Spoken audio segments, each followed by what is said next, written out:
अच्छा, आप नेताओं का बता रहे हैं सर, तो नेता अक्सर चुनाव के टाइम यहाँ ज़रूर आते हैं या यहाँ चुनाव होता है तो वहाँ वालों को बुलाते हैं, क्या नहीं, कहानी यहाँ है? तो सरपंच से लगाकर बड़े नेता मैं वही तक कह के रहा भी हूँ। सब टिकट लेके सीधा बॉम्बे आते हैं। क्या जो भी बिजनेस में आता है वो बिजनेस में टॉप तक जाने की ट्राई करे, जी। और जिसको पॉलिटिक्स में जाना है वो पॉलिटिक्स में जाए, वो भी टॉप तो और प्योरिटी से काम करे। हुँ। आजकल पॉलिटिक्स में जाना मतलब भ्रष्टाचार के लिए जाना हाँ, है। कैसे 7 पीढ़ी का पहले काम क्या करना क्या है। रहता था, हमारे राजपूत कम्युनिटी का थोड़ा 2 पैसा आया ना तो वो फिर गाँव की तरफ ही वापस भागते हैं। मैं सरपंच बन जाऊँ, वार्ड पंच बन जाऊँ, जिला हाँ। परिषद मेंबर बन जाऊँ, प्रधान बन जाऊँ। एक छोटी नैरो है क्योंकि हमारे पास कोई विज़न नहीं है। बूटा सिंह का 3 बजे मुझे फ़ोन आया कि हाँ। अभी थोड़ा आप, तो मैं बोला 3 बजे, 5 बजे तो हो गया, 6 बजे तो वोटिंग बंद हो जाती है। यहाँ से जैन समुदाय अपने जो लोग हैं वहाँ से तो पूरा का पूरा उनका समाज ही यहाँ हाँ, वो तो आ गया है। माइग्रेट कर गए सारा कुछ बेच को।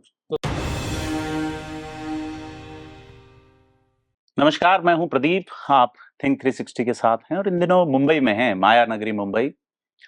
इस शहर के कई सारे रूप हैं और एक रूप में यहाँ राजस्थान बसता है, मारवाड़ बसता है और मारवाड़ के उद्योगपति यहाँ पे बहुत बड़े-बड़े भूमिकाओं में नज़र आते हैं। हमारे साथ राजस्थान राजपूत परिषद के चेयरमैन श्री रतन सिंह जी तुरा हैं।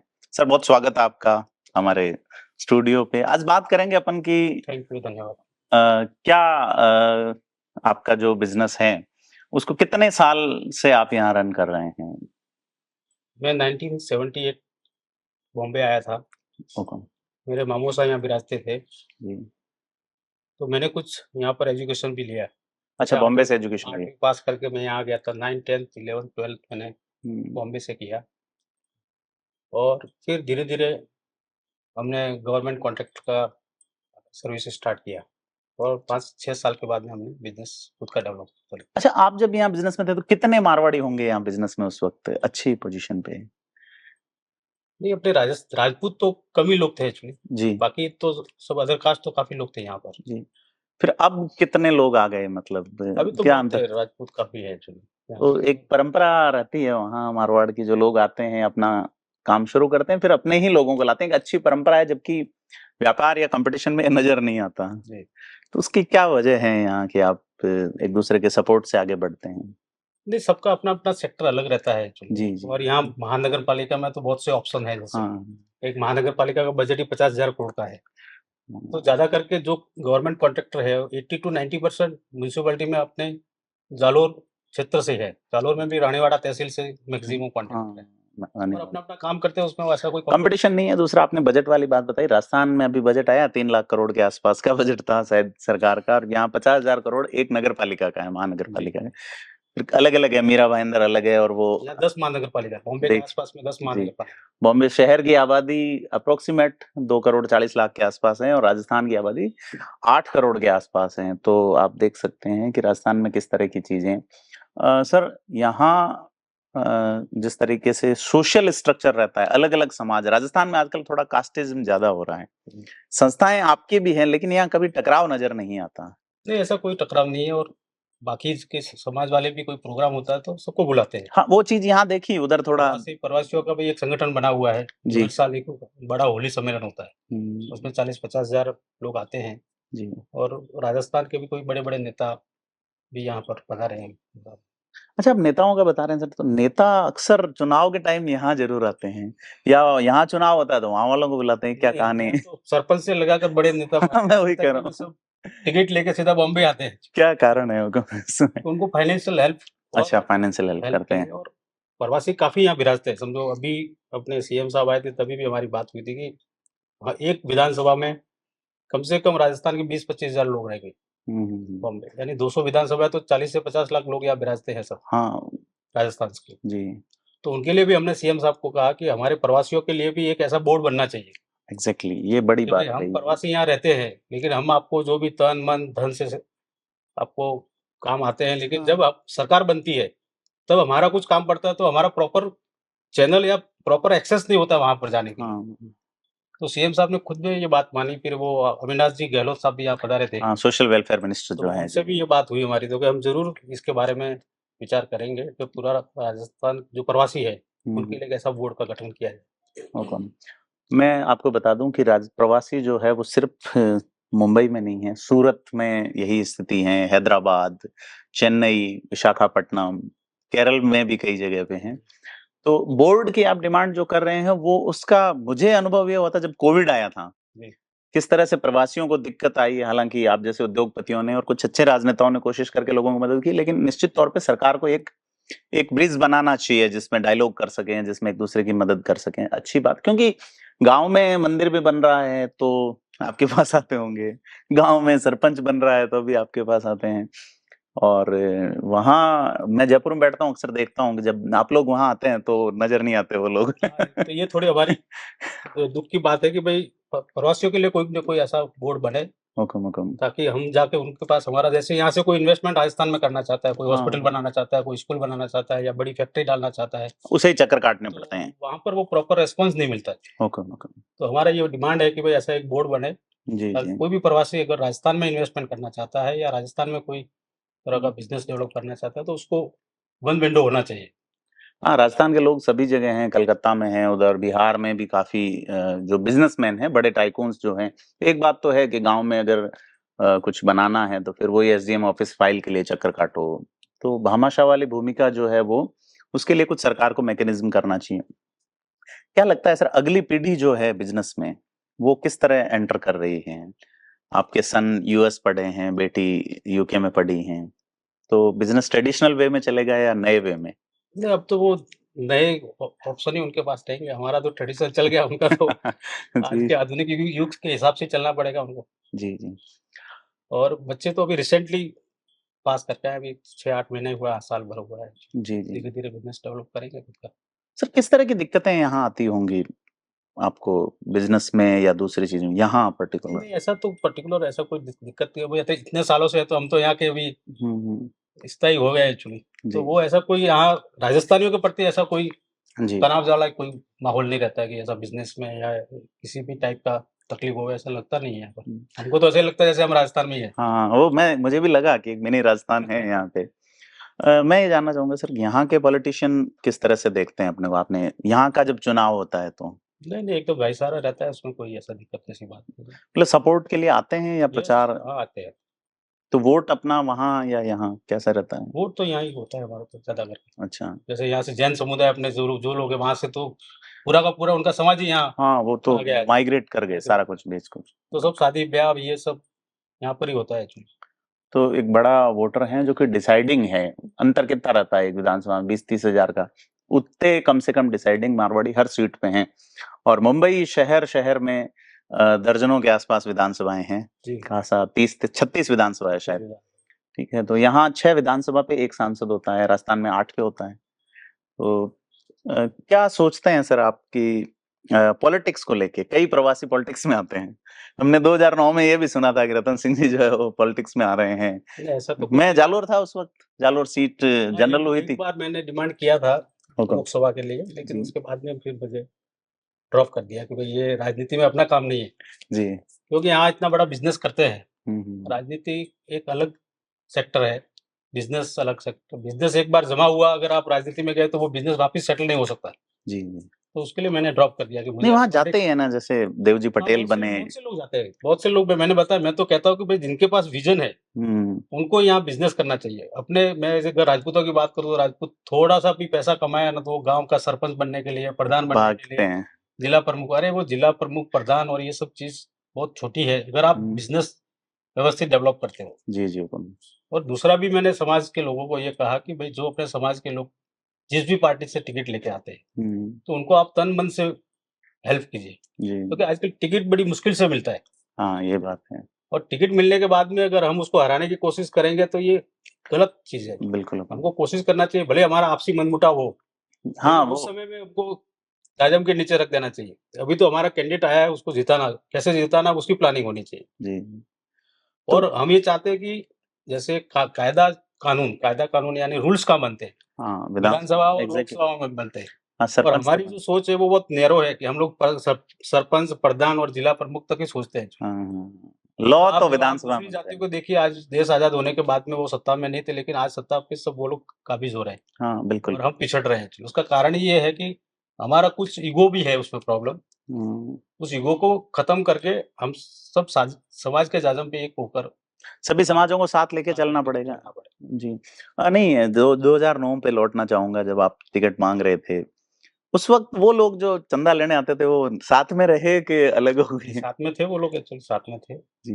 लेकिन फिर बूटा सिंह जी को भी आप लाए उस वक़्त। बूटा सिंह जी, सबकी डिमांड थी। हाँ, तो और बूटा सिंह जी ने चुनाव बड़ा गज़ब का लड़ा।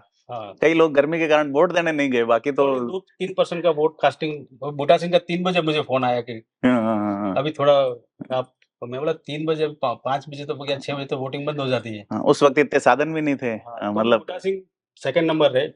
अच्छी फाइट कांग्रेस दी थी। कांग्रेस थर्ड बिल्कुल, नंबर पे बिल्कुल, चली बिल्कुल, गई। बिल्कुल। अगर थोड़ा हम कोशिश करते तो शायद वो सीट निकल जाती। वो चुनाव बता दूं 2009 में क्या हुआ था, जालोर की सीट को अनरिजर्व किया गया था और जालोर की सीट लंबे समय से रिजर्व थी। तो रतन सिंह जी ने टिकट मांगा, बाद में आपको टिकट नहीं मिला, तो सभी बूटा सिंह के जो समर्थक थे उनको लगा कि सीट अनरिजर्व्ड हुई है तो जनरल कैटेगरी को मिलनी चाहिए। उस वक्त जसवंत सिंह जसोल जब प्रतिपक्ष नेता हुआ करते थे राज्यसभा में, एक जालोर में एक मीटिंग में मुलाकात हुई थी, तो उन्होंने इच्छा थी उनकी कि वो बाड़मेर से नहीं लड़के जालोर से लड़ें, पर बाड़मेर से उस वक्त मानवेंद्र सिंह को टिकट दे दिया था और जसवंत सिंह जसोल दार्जिलिंग से चुनाव लड़े थे। जालोर के जो राजपूत समाज के लोग थे उनका ये मानना था कि भाई हम लगातार बूटा सिंह को जिता रहे हैं, कांग्रेस को जिता रहे हैं और बीजेपी का वो कट्टर समर्थन वाला समाज माना जाता है, तो टिकट दोनों ही पार्टियों ने नहीं दिया। देवजी पटेल को टिकट दिया। देवजी पटेल कभी कांग्रेस में थे, इस विरोध में कि कांग्रेस के कार्यकर्ता को आप बीजेपी से टिकट दे रहे हैं। उस वक्त कांग्रेस 25 में से 20 सीटें जीती थी। भाजपा जो 4 सीट जीती उसमें से एक जालोर थी, जिसमें झालावाड़, जालोर, चूरू और बीकानेर 4 सीटें बीजेपी जीती थी। तो उसमें बड़ी भूमिका आपकी रही। अब मानस नहीं है पॉलिटिक्स का। पॉलिटिक्स का जी। तो अब अपने आपके तैयार किए हुए लोग कहते होंगे कि साहब हमें लड़ा दो। नहीं, जिसको लड़ना है उसको हम मदद करते हैं, जो भी है, जितने भी कोशिश होती है हम उसको सपोर्ट करते हैं। जी, जी। फ्यूचर प्लानिंग को लेके आप जो बात करना चाहें कि किस दिशा में जाना चाहिए लोगों को? लोग मैं तो एक बात तो यही कहूँगा कि जो राजस्थान छोड़कर जो यहाँ आता है तो उसको बिज़नेस में ध्यान देना चाहिए, हाँ, कि ये कोशिश करे कि बिज़नेस में वो टॉप में कहाँ तक जाए, हाँ, उसको वही कोशिश करनी चाहिए। लेकिन हमारे राजपूत कम्युनिटी का थोड़ा 2 पैसा आया ना तो वो फिर गाँव की तरफ ही वापस भागते हैं। मैं सरपंच बन जाऊँ, वार्ड पंच बन जाऊँ, जिला हाँ, परिषद मेंबर बन जाऊँ, प्रधान बन जाऊँ। एक छोटी नैरो है, क्योंकि हमारे पास कोई विज़न नहीं है। हाँ, बिज़नेस करने का विज़न नहीं है। आप देख लीजिए आज जितना भी फाइनेंशियली सब जैन लोगों ने कैप्चर करके रखा है, बड़े-बड़े बिज़नेस। हाँ, लेकिन उनके पास वो विज़न है, हाँ, एग्ज़ैक्टली। तो वो उनकी पीढ़ी दर पीढ़ी वो सब चीज़ उसके ब्लड में आ गई है। विज़न ट्रांसफर हो रहा है जेनेटिकली। जी। जालोर जिले से आप हैं, जालोर सबसे पिछड़ा जिला माना जाता है राजस्थान का, एजुकेशन में, लिटरेसी में, आप हायर एजुकेशन, ये तीनों ही तरह की एजुकेशन में सबसे पिछड़ा हुआ है। खेती है नहीं, पानी नहीं है पीने का, महिलाओं की बहुत बुरी स्थिति है वहाँ पे, चाहे वो हेल्थ इंडिकेटर्स से देखें। कैसे सोचते हैं या आप क्या बदलने का प्रयास करेंगे आप? नहीं, वो जालोर जिले और का उसमें आपका तो प्रवासी बोर्ड तो कितनी उसमें भूमिका निभा सकता है, जो आप माँग रहे हैं? देखो, जो जालोर की बात करो तो बीच में सर्वे भी आया था कि सबसे कम एजुकेशन जालोर में है। एग्ज़ैक्टली उसका ये तो जनगणना के आंकड़े हैं। उसमें ही आया था। जी। क्योंकि पहले क्या था, सब ज़मीनें बहुत थी उनके पास, पानी भी था एक्चुअली, हुँ, लेकिन अभी 15-20 साल से पानी वहाँ कम हो गया। हाँ। तो अभी लोग ज़्यादा से ज़्यादा लोग बिज़नेस में जा रहे हैं या बॉम्बे महानगर में आ रहे हैं, भले सर्विस करो या कुछ भी करो। तो हुँ, उसमें काफ़ी जालोर जिले से मैंने काफ़ी देखा है जी, जी। जो बिज़नेस में अभी जुड़े हुए हैं। तो ये अच्छी बात है कि आप लोग यहाँ रह के भी अपने गाँव की परवाह करते हैं, इलाके की करते हैं, नेताओं को सपोर्ट करते हैं और उन्हें कहते हैं, भई आप गाँव का मुद्दा उठाइए। जी। विधानसभा में बोले और अब एमएलए बोलने भी लगे हैं। मैं 2008 में जब विधानसभा में कवर करता था, जयपुर की विधानसभा में जब हमारे एमएलए चुप रहते थे, बगराज जी चौधरी हो, रामलाल जी हो या पूराराम जी तो एवर शांति रखने वाले व्यक्ति हैं। तो वो शाम को लेट नाइट बोलते हैं बेसिकली चश्मा लगा के भले आदमी हैं, लेकिन अब एमएलए सारे बोल रहे हैं। समरजीत सिंह जी अच्छा बोलते थे पहले भी, अभी भी बोल रहे हैं। रतन देवासी इवन एक अच्छे एमएलए हैं। सांचौर वाले पूराराम वो जो जीवाराम जी है वो चुप रहते थे, लेकिन इस बार वो भी एक्टिव हैं। छगन सिंह जी बोल रहे हैं, जवाई पुनर्भरण की मांग कर रहे हैं। तो मोटा-मोटा आज की बात में कंक्लूजन चाहूँगा, कैसे देख रहे हो कि जालोर बदल रहा है या कुछ जालोर में इतना तो अभी तक डेवलपमेंट नहीं हुआ जो होना चाहिए एक्चुअली। जी, आज ग्रेनाइट का इतना बड़ा हब है, जी। मेरे ख्याल से एशिया की सबसे बड़ी सबसे मंडी। बड़ी मंडी है। तो जो डेवलप होना चाहिए उतना डेवलप नहीं है। जैसे अपन प्रवासी लोग हैं, हाँ जी। तो कहीं भी अपने नज़दीक में कोई एयरपोर्ट नहीं है। हाँ, ट्रेन्स कोई नहीं। सेवा नहीं, ट्रेन भी अगर राजस्थान जाना है तो सेम डे तो टिकट मिलती ही नहीं है, हाँ, उसको प्राइर बुकिंग होगा तो ही वो टिकट मिलती है, बाकी रूट फुल रहता है एक्चुअली। ये तो बड़ी समस्या तो है। आने जाने में भी तो बहुत दिक्कत हो रही है। जी। तो अगर उस चीज़ कनेक्टिविटी होगी तो डिस्ट्रिक्ट ज़्यादा डेवलप होगा। ये आप सही कह रहे हैं, तो राजस्थान के नेताओं को सोचना चाहिए कि सेठ जब लगातार आएँगे तो पैसा भी खर्च करेंगे वहाँ, नहीं, नहीं इसलिए करेंगे। करना चाहिए। आज नहीं मानेंगे आप, हमारे पास सुरई के यहाँ पोशिंदरा के यहाँ पुरोहित ग्रुप है। हुँ, उन्होंने गाँव में बहुत बड़ा तालाब बनाया, डेवलप किया। जी, जी। महाराणा प्रताप का स्टैच्यू, उसमें मुझे भी बुलाया था एक्चुअली, बहुत बड़ा प्रोग्राम हुआ था पोशिंदरा में। तो हर गाँव में प्रवासी अपना पैसा लगाना चाहता है, लेकिन उसको हाँ। प्रॉपर वे नहीं होता है। हर कोई आदमी प्रॉपर वे से नहीं जाता है, वो फिर मूड, एक तो गाँव में पॉलिटिक्स बहुत होती है। हुँ, जैसा प्रदीप सिंह जी ये गाँव में रहते हैं और यहाँ ये मंदिर बना रहे हैं, तो उस मंदिर को काम कैसे रोकना? ये स्कूल बना रहे तो स्कूल का काम कैसे रोकना? हाँ, बिल्कुल। यानी प्रवासी को वो लोग बाहर के समझते, बोला ये गाँव में तुम्हारा कोई लेना-देना नहीं। हाँ, हमें दे दो, हम लगा वो देंगे पैसे। समझिए आप यहाँ पैसा दे दो, हम कर लेंगे, आपका कोई ज़रूरत नहीं है। जी, जी। हाँ, तो ये प्रवासी बोर्ड वाली बात मेरे सामने भी नई आई है, जो कि वाक़ई प्रभावी डिमांड है और प्रवासी भी अपनी जड़ों से जुड़े हुए महसूस करेंगे कि हम और मान-सम्मान चाहते हैं, बाकी तो कर ही रहे हैं। जी।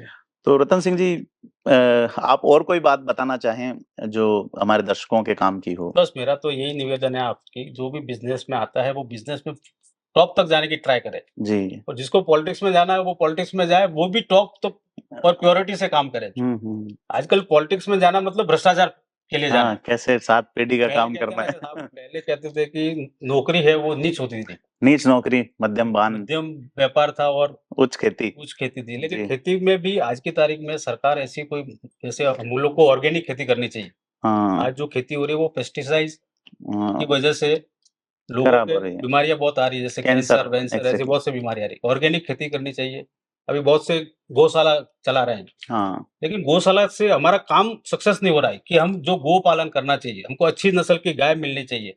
जी। आज गौशाला में आप देख लीजिए, छोटे-छोटे इतने बछड़े होते हैं, वो इतनी-इतनी छोटी बछड़ी होती है, तो हुँ, उसका कोई ध्यान नहीं रखता है, वो क्रॉस हो हाँ, जाता है। हाँ, हाँ, बिल्कुल, तो बिल्कुल। उसके लिए आज की तारीख में हमारी नस्ल खराब हो रही है। आप हुँ, नहीं मानेंगे, जो भावनगर के राजा थे, उन्होंने ब्राज़ील को गीर गाय दी थी। हाँ, तो 70 आज लीटर दूध वाली गाय हो तो गई, वो गिर गाय आज आज वो पूरा उनकी अर्थव्यवस्था उस पे चलती है। ब्राज़ील की, बिल्कुल। तो राजस्थान का हिंदुस्तान में भी ये व्यवस्था अगर अगर एग्रीकल्चर और और पशुपालन। पशुपालन पे अगर क्वालिटी वाइज़ का काम करेंगे, तो हर कोई आदमी गाय पालना सीख जाएगा। तो आज गाय क्यों नहीं पाल रहा है?